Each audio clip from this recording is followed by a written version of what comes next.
It's going to be part 2 of the Cyclical Time and Ismaili Gnosis by Henry Corbin reading. Um, Starting back up on page 10 of the ebook. Seems to be page 10 of the book as well, but we'll say it's page 10 of the ebook. Okay? Excuse me. Of course, the fractions of this time, years, months, days, hours, are in turn liturgical moments, homologous to the cycle of the aeon, because they themselves were first created in the celestial minic state. We have, I'll turn the page here. We have the celestial year, the 5 celestial sections of the days, etc. That is why the duration of the millennia cannot be evaluated in the uniform time of our calendars. It is a liturgical time. That is to say, a continuity of liturgical moments. And it is because this is a liturgical time, and because such a time is in essence cyclical, that the time of our cycle is actually conceived in the image of eternal time. It is the epiphany of eternal time. The created order as a temporal succession epiphanizes the eternal order which hierarchizes all celestial beings. Carried back to its transcendent origin, the temporal relation exemplifies the multiple organic relations between celestial archetypes. Creation in itself, as an epiphany of the minic in the Gedic, places the order of succession in limited time. Let me repeat that. Creation in itself, as an epiphany of the minic in the Gedic, the celestial and the material, places the order of succession in limited time. That is why the order of festivals, the entire cycle of the liturgical ceremonial, will be an image, a repetition of the cosmogony. 6 great solemn festivals correspond to the 6 great periods of creation, or creations, distributed among the 6 supreme archangels, or Mazdi is added to them as a 7th, just as the year encloses the totality of these festivals and with them forms a heptad. And henceforth, since each of the fractions of time has its celestial archetype, and since the liturgical succession of these moments merely exemplifies the relations between these celestial hypostases, their very nomenclature will reveal a communicability of names in conformity with the norm of Mazdian ontology. Each of the 12 months of the year is named after a supreme archangel, Amar Aspand, the immortal saints, or after one of the angels, Yazata, venerable. And so likewise each of the 30 days of the month. Finally, each of the canonical hours is also entrusted to the celestial being or angel who is its archetype and takes his name and its celestial minic, and its celestial entity. Each of these fractions of time is apprehended as a person. Remember, this goes all the way back to ancient Egypt and before that.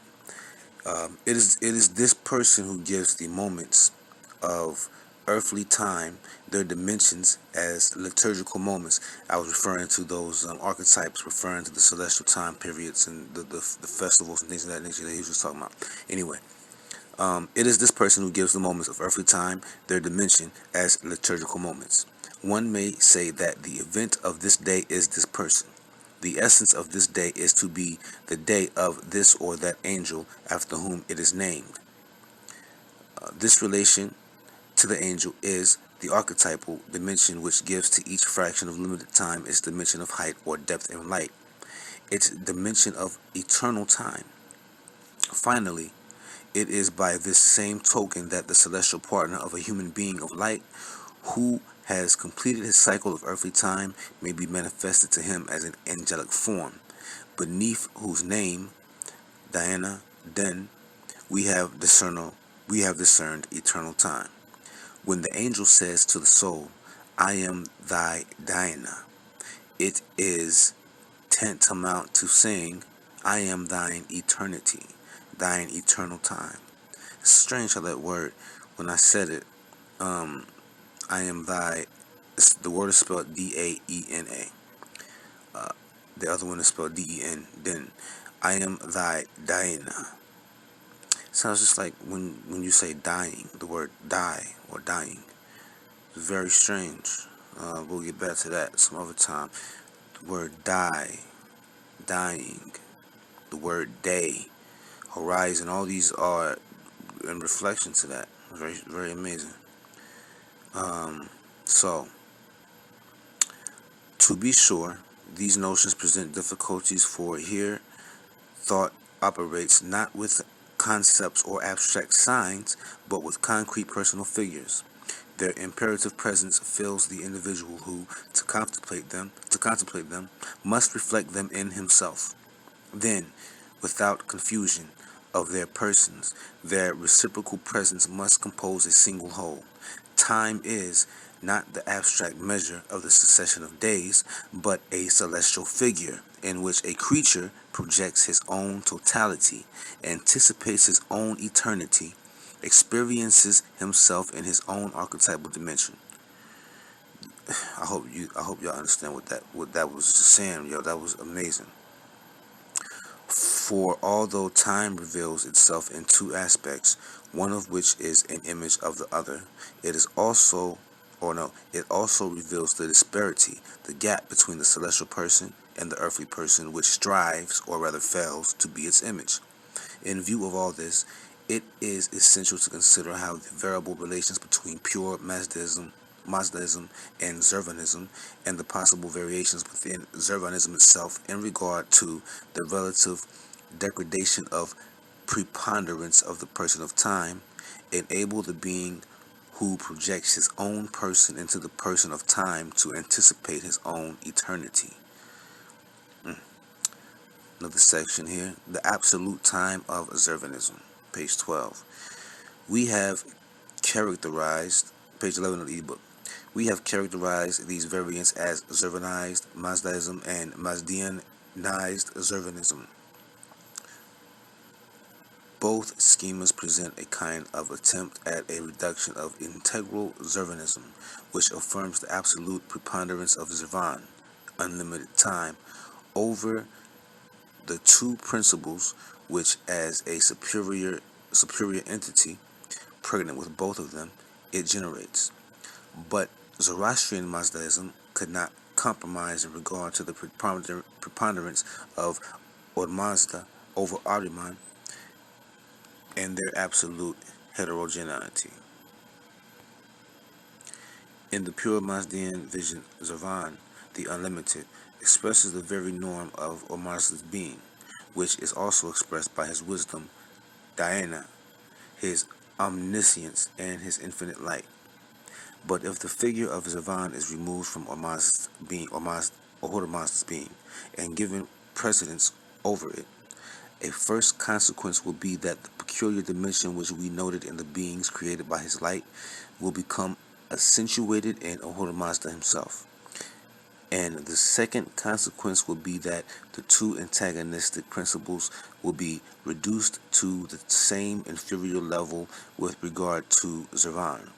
While this second consequence can only meet with absolute rejection on the part of pure Mazdaism, the first did not make a reduction of one schema to the other inconceivable, and perhaps even favored such a reduction.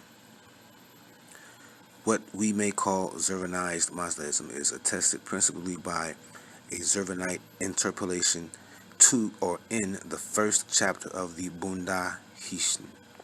Here, the subordination of Ahura Mazda is attenuated. That is, it is marked above all by the notion that Ahura Mazda became sovereign only through the creation, conceived as an act of his thought. This act of his thought first produces creation in the celestial state, and then exerts a kind of dialectic constraint over the ideal world of the negating spirit, by compelling it to manifest itself. From the very outset, Ahura Mazda embodies movement, restlessness, and struggle, and the theosophy endows him with a vision which would be incompatible with a rationalist theology of the pure act. As for Mazdianized Zervanism, it clings without hesitation to the preponderance of Zervan, but like pure Mazdaism, it relegates the power of Ahriman to an outer abyss. It accentuates the above-mentioned traits in the person of Ur Mazda. This schema is attested principally by two texts. In the Book of Celestial Wisdom, Zervan appears as a sovereign of inalienable sovereignty, unaffected by Ahriman's counter-creation. He is exempt from old age, pain, and death, and it is with his approval that Ur Mazda forms his own light, this creation, the archangels, and the celestial wisdom. And in this book, the figure of destiny, Fatum, shines through the figure of Zervan. That must be another Diana.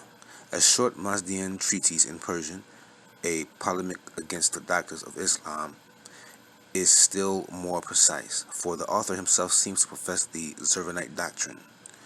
Quote, in the religion of Zarathustra, he writes, it is revealed that, with the exception of time, all the rest is creature, while time itself is the creator. It first produced fire and water. When they were joined, Ur Mazda became existent. It is noteworthy that the eternal birth of the personal being of Ur Mazda results here from the conjunction of the alchemical operation taken as the generation of divine mankind. Ur Mazda, wholly luminous, pure and fragrant, perceives his redoubtable adversary in the depths of the abyss. He is thrilled with surprise and alarm. He ponders how to set in motion forces which may defeat him, and he creates the time of long duration, amounting to 12 millennia, which is manifested in the celestial sphere, constellated by the 12 signs of the zodiac. So far, the drama has resulted from the clash between the power of light, aided by Zervan or subordinated to him, and a contrary power which is wholly external, as in pure Mazdaism. But now this clash is conceived as a drama within the supreme deity himself, because in the person of Zervan, this supreme godhead contains both the elevation of light and the depth of darkness. This, then, is the vision of integral Zervanism. Its schema has been transmitted to us by Christian sources, notably the Armenian writer Esnik. Pausing.